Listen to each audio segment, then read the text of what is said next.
अब देखो भाई, क्वेश्चन है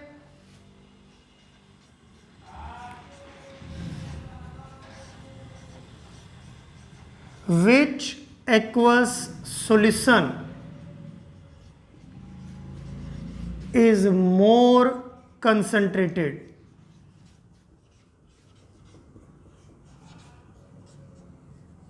1 molar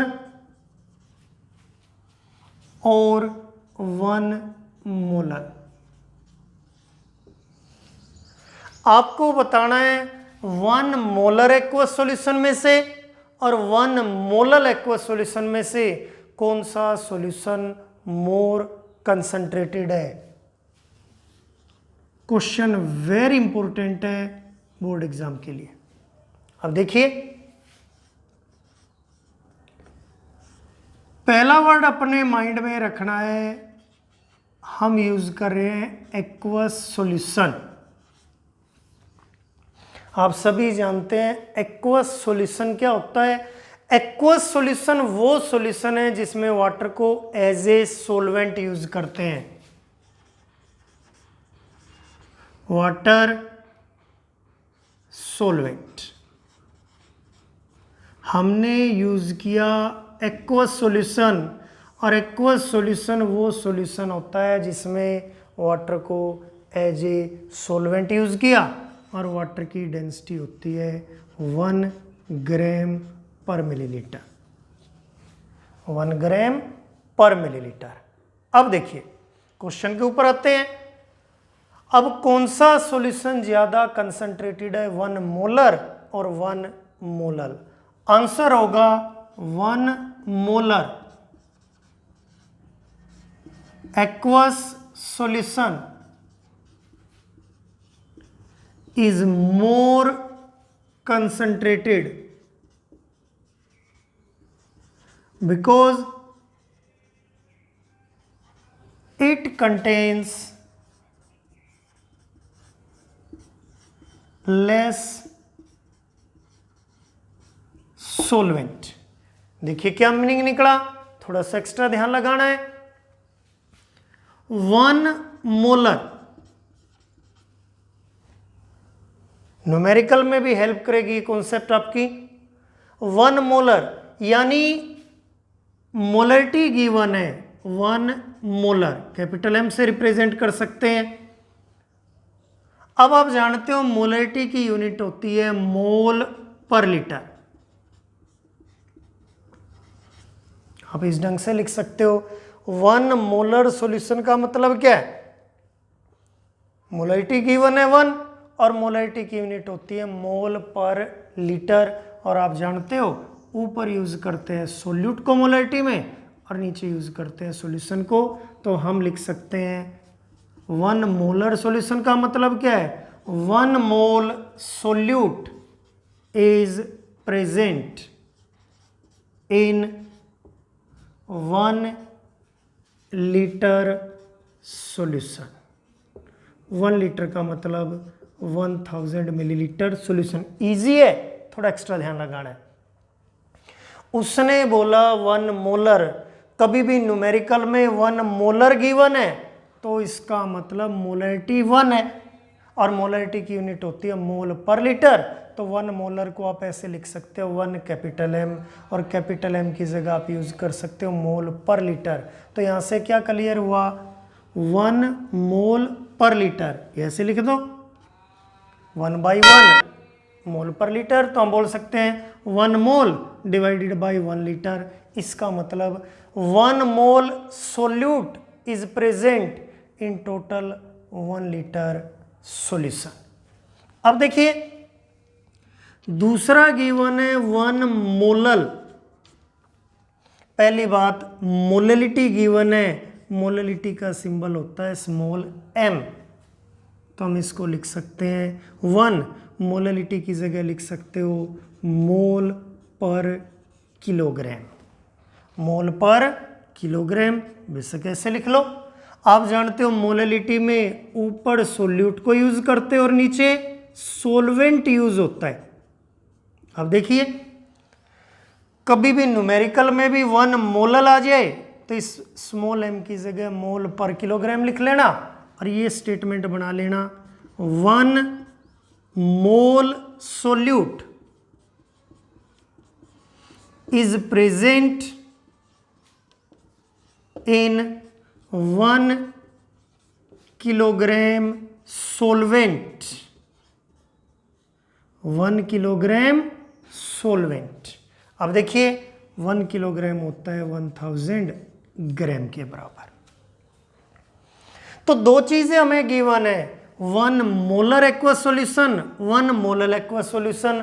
1 मोलर से हमें पता चला 1 mole solute is present in 1 litre solution, और यहां पता चला 1 mole solute is present in 1 kilogram solvent. अब देखिए वापिस आते हैं सोलवेंट पे। सोलवेंट हमारा वाटर है, सोलवेंट क्या है, वाटर, और वाटर की डेंसिटी होती है 1, और density is equal to mass upon volume, और वाटर की डेंसिटी 1 होने से हम बोल सकते हैं वाटर का मास और वाटर की वॉल्यूम हमेशा इक्वल रहती है।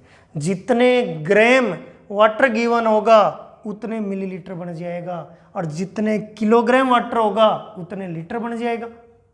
अब यहां ध्यान से देखो, इस कॉन्सेप्ट को यहां अप्लाई कर दो, क्योंकि हम मोर कंसंट्रेटेड किसको मानते हैं, मोर कंसंट्रेटेड सॉल्यूशन उसको मानेंगे जिसमें सोल्यूट ज्यादा हो, लेकिन सोल्यूट तो बराबर है, यहां भी 1 मोल है और यहां भी 1 मोल है, तो सोल्यूट से डिसीजन नहीं हो रहा है। देखिए मोर कंसंट्रेटेड उसको मानेंगे जिसमें सोल्यूट ज्यादा है, लेकिन सोल्यूट तो दोनों में बराबर है, यहां भी 1 मोल यहां भी 1 मोल। अब हम देखेंगे मोर कंसंट्रेटेड उसको मानेंगे जिसमें सोलवेंट कम है। आप सभी जानते हैं कंसंट्रेशन कैसे ज्यादा बढ़ती है, या तो सोल्यूट ज्यादा डालो और सोल्यूट बराबर है तो सोलवेंट कम डालो। अब देखिए दोनों में से सोल्यूट तो बराबर है, अब सोलवेंट किस में कम है ये चेक कर लो। यहां टोटल सॉल्यूशन है 1000 मिलीलीटर और उसमें से सोल्यूट है 1 मोल। इसका मतलब सॉल्यूशन में से सोल्यूट को माइनस करूंगा, आपका सोलवेंट 1 लीटर से कम आएगा, यानी 1000 मिलीलीटर से कुछ कम बढ़ेगा, क्योंकि क्लियर है पूरा सॉल्यूशन 1 लीटर है और उसमें 1 मोल सोल्यूट भी है। अब उस 1 मोल सोल्यूट की वैल्यू बेशक कितनी भी हो, हम उसको 1 लीटर में से माइनस करेंगे तो हमारा सोलवेंट 1 लीटर से कम बचेगा। लेकिन यहाँ देखो सोलवेंट कितना है 1 किलोग्राम और सोलवेंट है वाटर, तो 1 किलोग्राम होने से मैं क्या बोल सकता हूँ, वाटर का मास और बराबर, वाटर का मास और वॉल्यूम बराबर होते हैं, तो मैं बोल सकता हूँ 1 लीटर या 1000 मिलीलीटर लिख सकता हूँ। तो यहाँ देखो यहाँ सोलवेंट 1 लीटर से कम बचा, क्योंकि टोटल सॉल्यूशन 1 लीटर था। अब सॉल्यूशन में से ये सोल्यूट माइनस करोगे तो 1 लीटर से कम सोलवेंट बचेगा, चाहे कितना भी बचे 1 लीटर से कम बचेगा। लेकिन यहाँ देखना 1 किलोग्राम सोलवेंट है वाटर, तो इसका मतलब उसको मैं 1 लीटर लिख सकता हूँ, और यहाँ सोलवेंट सीधा गिवन है, माइनस करने की जरूरत ही नहीं है। तो आप देख सकते हो यहाँ सोलवेंट गिवन है 1 लीटर और यहाँ सोलवेंट बचा है 1 लीटर से कम, तो इसमें सोलवेंट कम है तो ये मोर कंसंट्रेटेड बना। तो आपको आंसर सीधा लिखना है 1 molar aqueous solution is more concentrated because it contain less solvent. 1 marks में पूछे तो सिर्फ ये लाइन लिखनी है, 2 मार्क्स में पूछे तो थोड़ा सा इसको एक्सप्लेन कर दोगे। अब देखिए अगर ऑब्जेक्टिव क्वेश्चन की बात करें, एक्वस सॉल्यूशन की बजाय कई बार सीधा सॉल्यूशन लिखा होता है ऑब्जेक्टिव क्वेश्चन में, विच सॉल्यूशन इज मोर कंसंट्रेटेड। अब उसने ये तो नहीं बताया आपका सॉल्यूशन एक्वस है या नॉन एक्वस है, या हम सीधा बोल दें which non aqueous solution is more concentrated. मान लीजिए एक्वस की बजाय हमने यूज कर लिया नॉन एक्वस। अब देखो क्वेश्चन को थोड़ा मॉडिफाई करते हैं।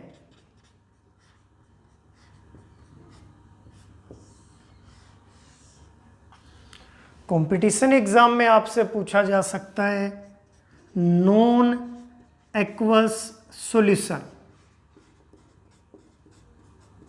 देखिए एक्वस सॉल्यूशन में तो हमें सीधा ध्यान रहेगा 1 मोलर सॉल्यूशन ज्यादा कंसंट्रेटेड आया क्योंकि उसमें सॉल्वेंट कम है। वाटर को एज ए सॉल्वेंट यूज किया था, वाटर की डेंसिटी 1 है। लेकिन नॉन एक्वस सॉल्यूशन में, नॉन एक्वस सॉल्यूशन का मतलब क्या है? Solvent other than water, water की बजाय कोई दूसरा सॉल्वेंट हम यूज करेंगे, सॉल्वेंट अदर देन वाटर। और हमें पता है वाटर के अलावा कोई भी सॉल्वेंट ऐसा नहीं है जिसकी डेंसिटी 1 हो। सबकी डेंसिटी या तो 1 से कम है या 1 से ज्यादा है।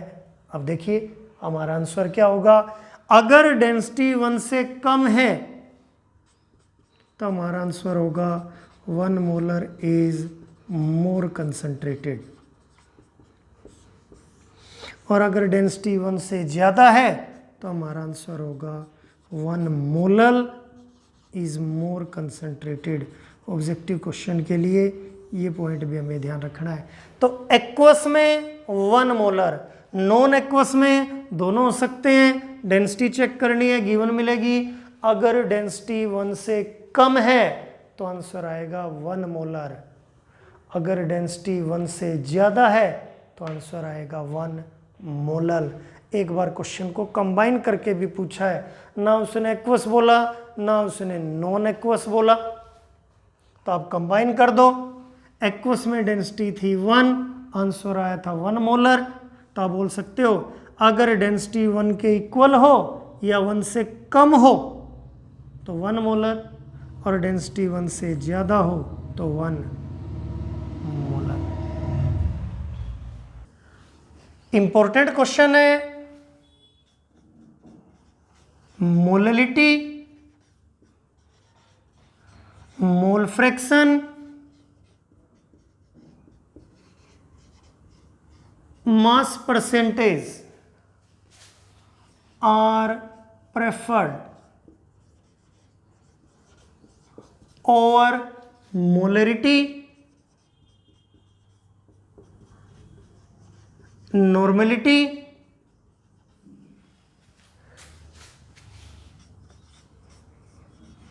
in preparation of solution।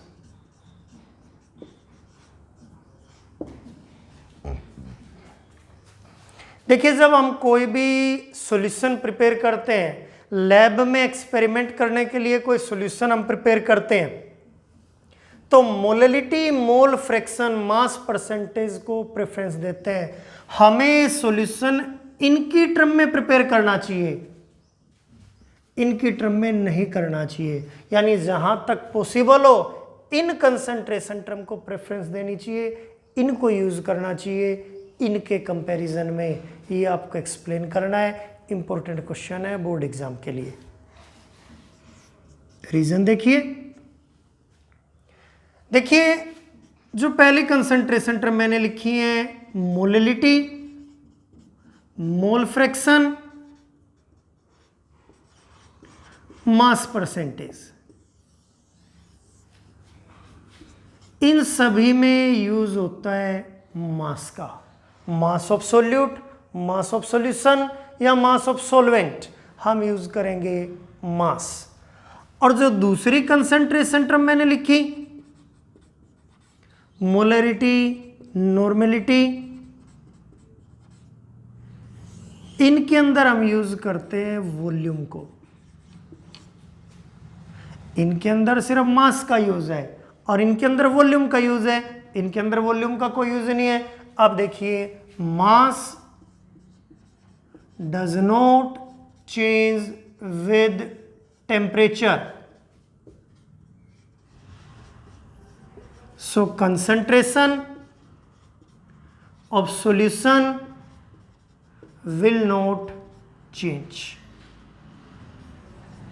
और वॉल्यूम टेम्परेचर के साथ चेंज हो जाती है, does change with temperature. So concentration of solution will change. देखिए,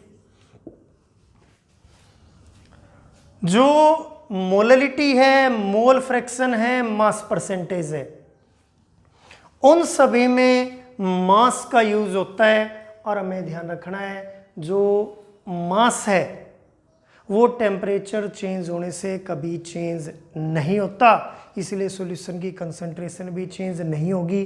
देखिए सिंपल सा एग्जांपल है, मान लीजिए आज आपको कोई भी एक्सपेरिमेंट करना है केमिस्ट्री लैब में। आप सुबह मॉर्निंग में एक सॉल्यूशन प्रिपेयर करोगे, आपने एक सॉल्यूशन प्रिपेयर कर लिया, मान लीजिए आपने कर लिया मोलरिटी नॉर्मेलिटी की टर्म में, और आपने एक्सपेरिमेंट स्टार्ट किया 12 बजे। आप देखोगे 3 घंटे में तो टेम्परेचर काफ़ी चेंज हो चुका होगा, और टेम्परेचर चेंज होने से जो आपकी कंसंट्रेशन, जो सॉल्यूशन आपने बनाया था मोलरिटी नॉर्मेलिटी की टर्म में, इसका मतलब उसकी कंसंट्रेशन भी चेंज हो चुकी है। आप कैलकुलेशन में यूज करोगे इस कंसंट्रेशन की वैल्यू को, क्योंकि जो आपने प्रिपेयर किया था, आपने 1 मोलर सॉल्यूशन प्रिपेयर किया था, आप कैलकुलेशन में 1 मोलर को यूज करोगे, लेकिन जब आपने एक्सपेरिमेंट किया तब तक टेम्परेचर चेंज हो गया, और टेम्परेचर चेंज होने से आपकी कंसंट्रेशन भी चेंज होगी, तो आपका रिजल्ट एक्यूरेट नहीं आएगा। तो हमें सिंपली इतना बताना है, molality, mole fraction, mass percentage में मास को यूज करते हैं, और मास टेम्परेचर के साथ चेंज नहीं होता, इसलिए सॉल्यूशन की कंसंट्रेशन चेंज नहीं होगी। और मोलरिटी नॉर्मेलिटी में वॉल्यूम को यूज करते हैं, और वॉल्यूम टेम्परेचर के साथ चेंज होती है, इसलिए सॉल्यूशन की कंसंट्रेशन चेंज हो जाएगी। इसलिए सॉल्यूशन की कंसंट्रेशन को चेंज होने से रोकने के लिए हम molality, mole fraction, mass percentage को प्रेफरेंस देंगे instead of molarity and normality. ये आपको ध्यान रखना।